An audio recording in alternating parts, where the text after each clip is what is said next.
हुजूर जी की और बाबा जी की प्यारी साथ संगत जी, आप सभी को प्यार भरी राधा स्वामी जी संगत जी। वीडियो को शुरू करने से पहले एक विनती है, हमारे चैनल को जरूर सब्सक्राइब कर लीजिए और वीडियो को लाइक करना मत भूलिए। कमेंट और मैं राधा स्वामी जी जरूर लिख दीजिए और अपने शहर का नाम जरूर लिखें।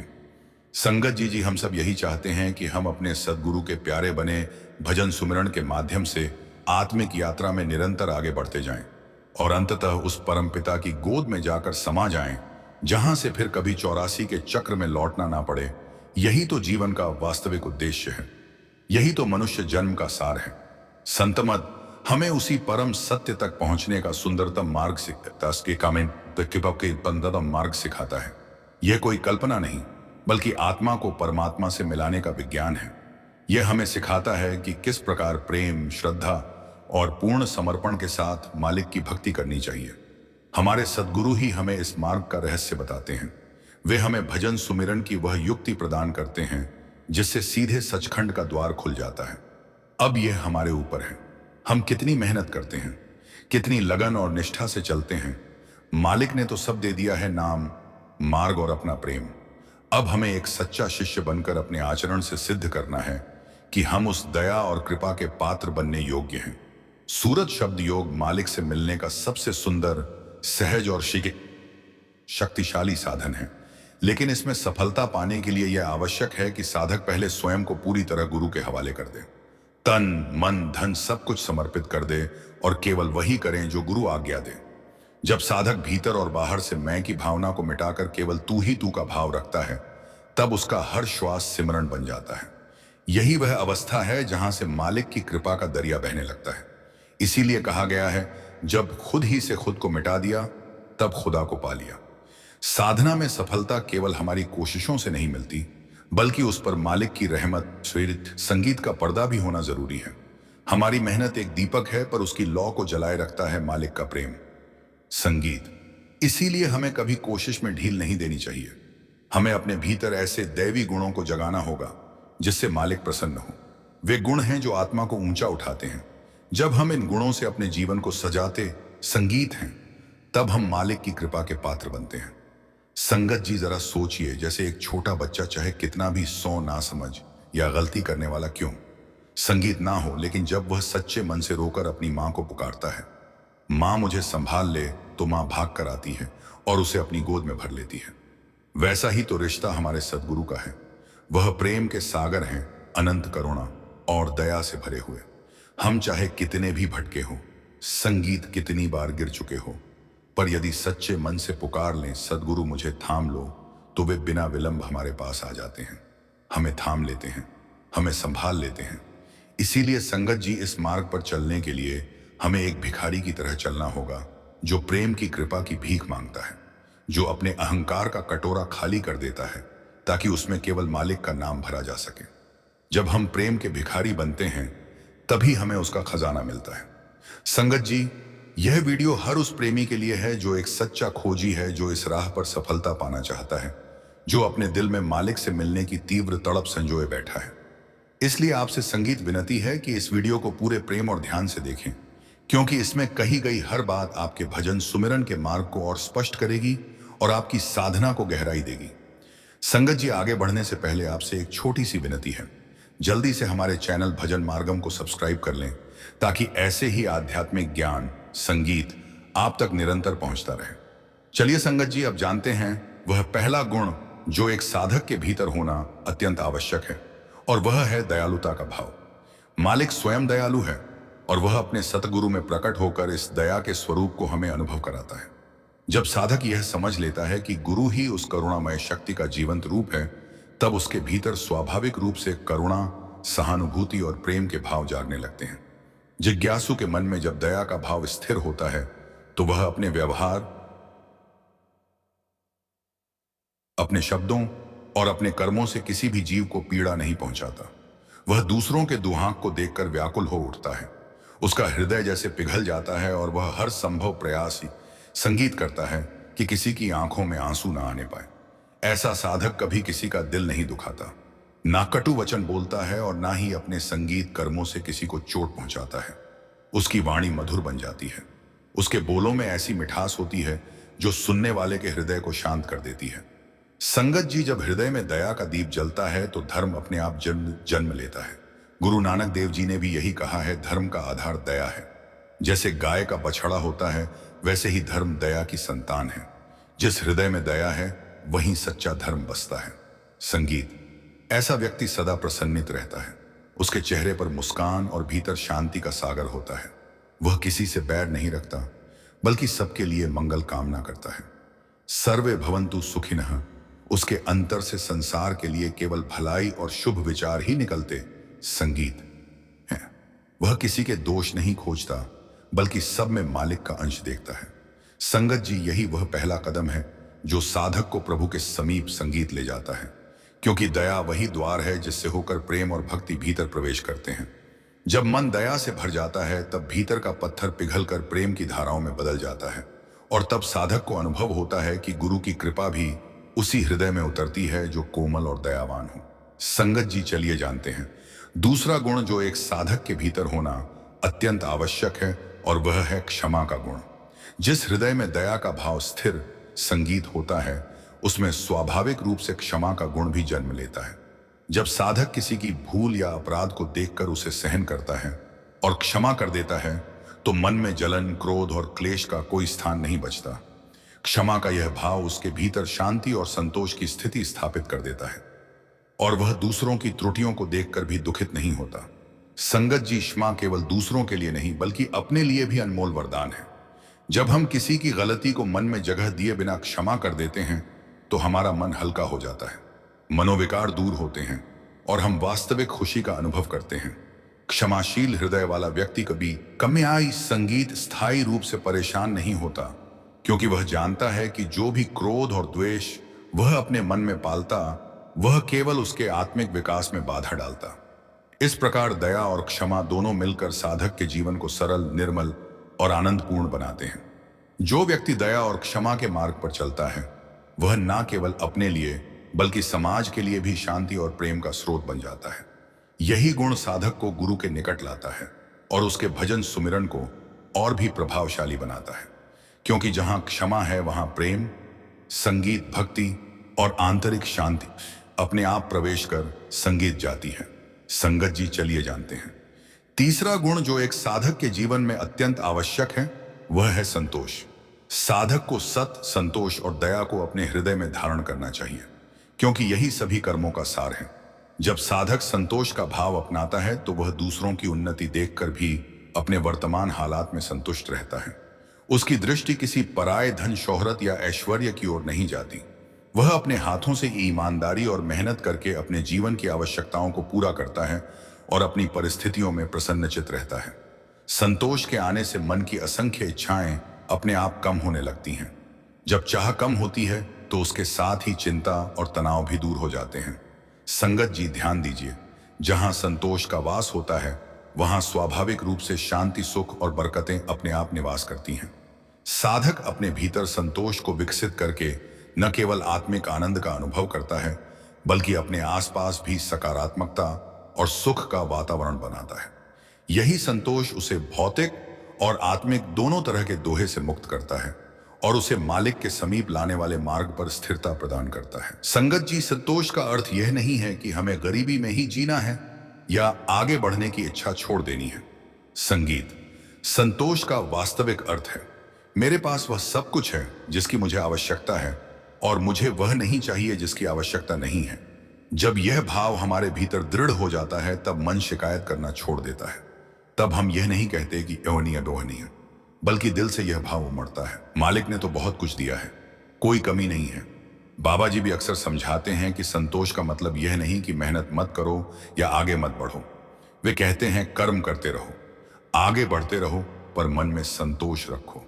अगर पैसा कमाने के साथ हमारी रातों की नींद उड़ जाए, मन बेचैन हो जाए और भीतर की शांति खो जाए, तो फिर उस धन का क्या लाभ।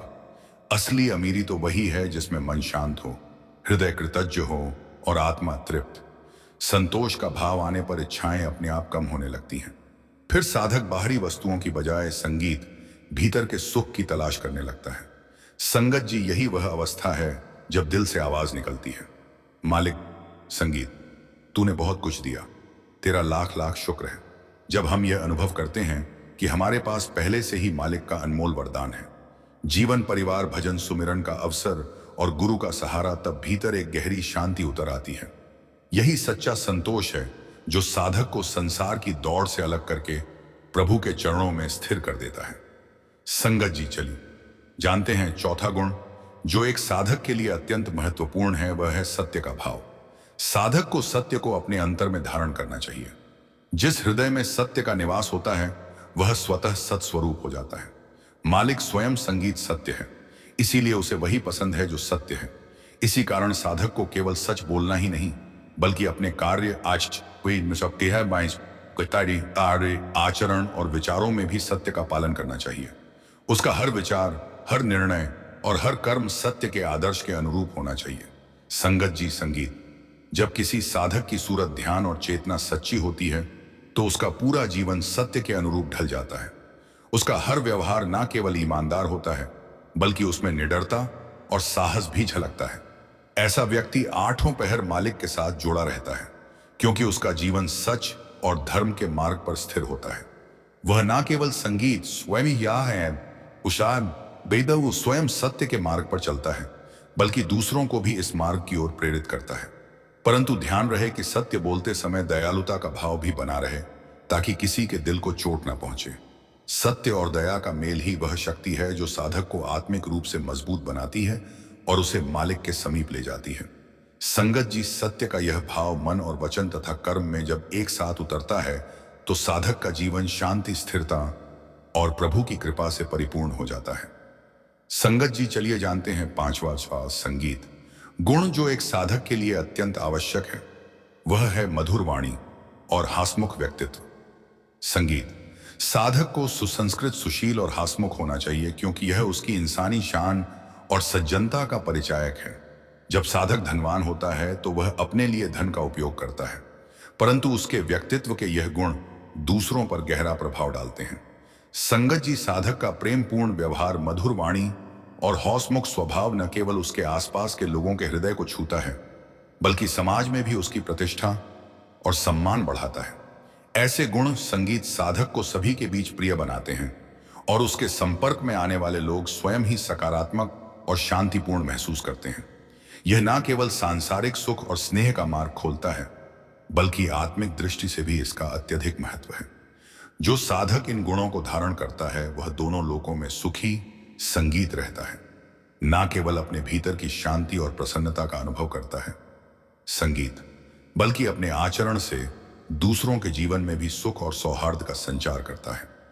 संगत जी, यही साधक के जीवन का सौंदर्य और असली महिमा है जो उसे मालिक के निकट लाने वाले मार्ग को और भी सुगम बनाती है। संगत जी, चलिए जानते हैं छठा गुण जो एक साधक के जीवन में अत्यंत महत्वपूर्ण है। वह है दान और उदारता का भाव। संगीत, मालिक और सद्गुरु ही हमारे सच्चे दाता हैं और हम सभी संगीत उनके द्वारा प्रदत्त भोग और अवसरों के हिस्सेदार हैं। हम सब उसी मालिक पिता के बच्चे हैं, इसलिए जो कुछ भी वह हमें देता है उस पर हम सबका समान अधिकार है।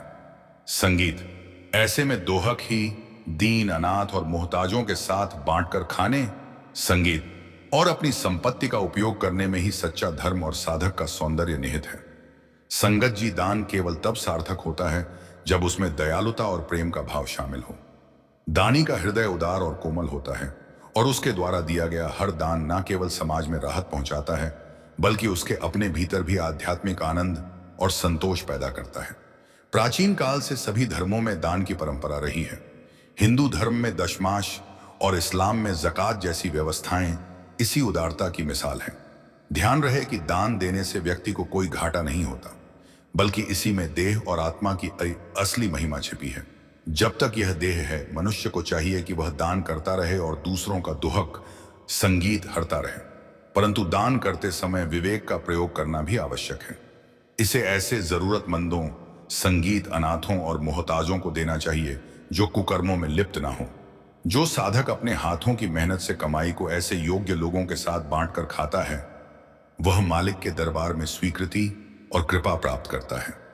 साथ ही दान लेने वाले के लिए भी यह आवश्यक है कि वह इसे लालच या किसी अन्य स्वार्थ के लिए ना ले। इस संगीत प्रकार दान और उदारता का भाव साधक को न केवल समाज में प्रिय बनाता है, बल्कि मालिक के समीप ले जाने वाला मार्ग भी प्रशस्त करता है। संगत जी, चलिए जानते हैं सातवां गुण जो एक साधक के जीवन में अत्यंत महत्वपूर्ण है। वह है पवित्रता और शुद्धता। साधक के लिए यह आवश्यक है कि वह अपने शरीर, वस्त्र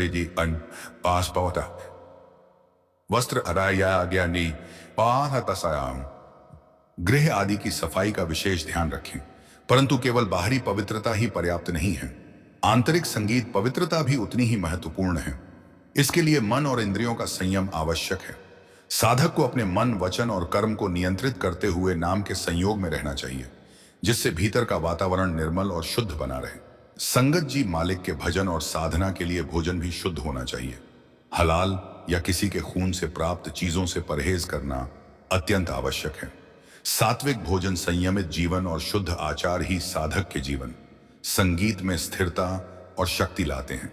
शील यानी संस्कार, आदर्श और संयम को धारण किए बिना कोई भी कार्य, चाहे संगीत, अति गुस्सई, औसित कहते, वह सांसारिक हो या पारमार्थिक, पूर्ण और सफल नहीं हो सकता। इसलिए संगत जी, साधक के लिए पूर्ण पवित्रता का अर्थ है शुद्ध व्यवहार,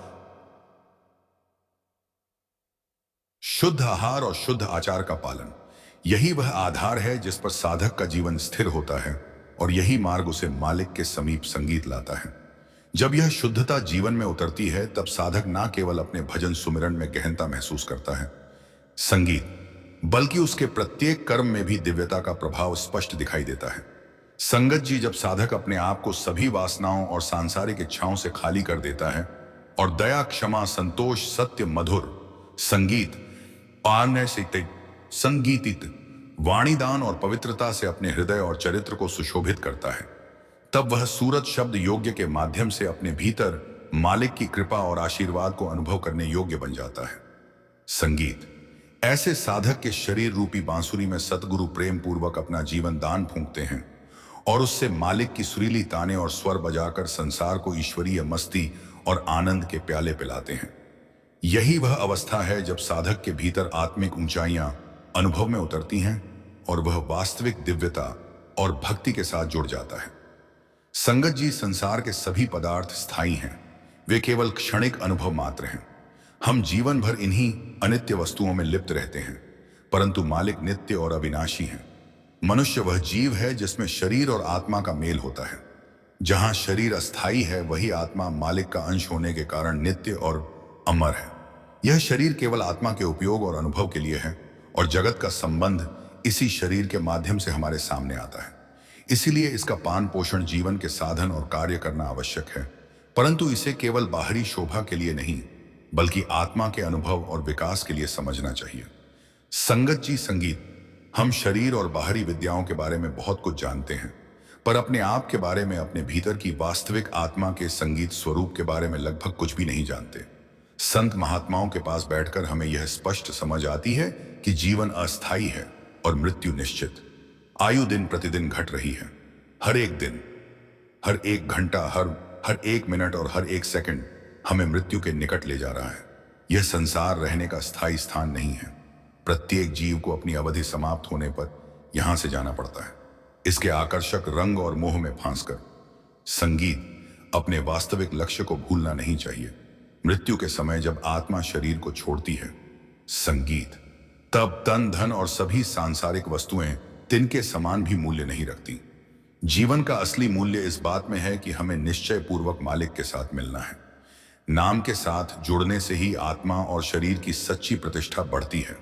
इस देह में केवल आत्मा, संगीत ही सारमय और अमर पदार्थ है, और इसे पहचानने की चिंता करना संगीत साधक का सर्वोच्च कर्तव्य है। नाम अनमोल है, और सतगुरु से यह नाम लेकर मनुष्य जीवन को सफल बनाना चाहिए, जो लोक और परलोक दोनों में सहायक होता है। संगीत संगत जी, मनुष्य जन्म अत्यंत दुर्लभ है, और यह मालिक से मिलने का अवसर है। हमारे किए गए सभी कार्य शरीर और उसकी इच्छाओं से जुड़े हैं। इन सांसारिक धंधों में हमारी आत्मा को कोई लाभ नहीं मिलता। सच्चे लाभ का साधन केवल साध संगति और नाम की प्राप्ति है। अतः इस मनुष्य जीवन को मालिक की भक्ति, सत्संग और नाम स्मरण में लगाना ही वास्तविक लाभकारी मार्ग है। जैसा कि गुरु नानक देव जी ने कहा है, भई परापति मानुक देहुरिया गोविंद मिलन की, ए तेरी बरिया अवरी काज तेरे कित्ते। संगीत, नाकाम मिलूं साथ संगति भजू केवल नाम संगत जी, यही हमारा सर्वोच्च उद्देश्य होना चाहिए। साध संगति में रहकर नाम का स्मरण करके जीवन को सार्थक बनाना और आत्मा को मालिक के समीप पहुंचाना। आज हमने संगत जी परमार्थ के स्वाभाविक और अटल साधनों का वर्णन किया, जो गुरु मुख होकर अपनाए जाए तो साधक उन्हीं ऊंचाइयों तक पहुंच सकता है जहां मुनि नबी रसूल और संत महात्मा पहुंच चुके हैं। यह मार्ग संगीत के केवल ज्ञान या अभ्यास का नहीं बल्कि हृदय और चरित्र के रूपांतरण का है।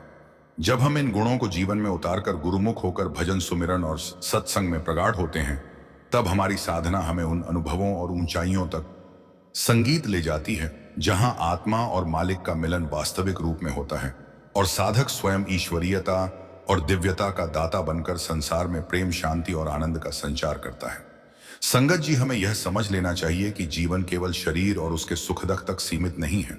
इस देह में आत्मा का निवास ही असली धन है और मालिक से मिलना ही इसका सर्वोच्च लक्ष्य है। जितना समय हमारे पास है उसे व्यर्थ भटकने या सांसारिक मोह में गंवाने की बजाय सत्संग, भजन, सुमिरन, नाम का स्मरण और गुरु के उपदेशों पर अमल करने में लगाना चाहिए। जब हम अपने हृदय को दया, क्षमा, संतोष, सत्य, मधुरता, उदारता और पवित्रता जैसे गुणों से सजाते हैं, संगीत, साम और सत्संग में रमते हैं, तब हमारा जीवन सार्थक बनता है। यह जीवन हमें मालिक की भक्ति में लगाकर ही वास्तविक आनंद, स्थिरता और मोक्ष की ओर ले जाता है।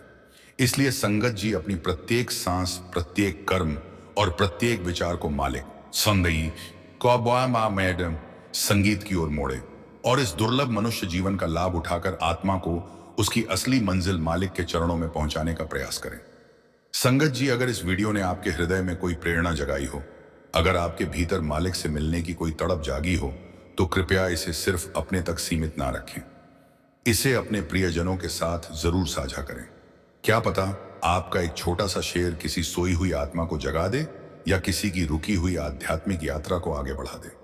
संगीत और आपसे एक नम्र विनती है, कृपया हमारे चैनल भजन मार्गम को सब्सक्राइब जरूर करें। हमारी यह छोटी सी सेवा की कोशिश आपको रोजाना प्रेरित करने की मायने को आध्यात्मिक मार्ग पर बनाए रखने की तभी सफल होगी जब आपका साथ मिलेगा। मिलते हैं अगली वीडियो में एक नए आध्यात्मिक रहस्य के साथ। राधा स्वामी।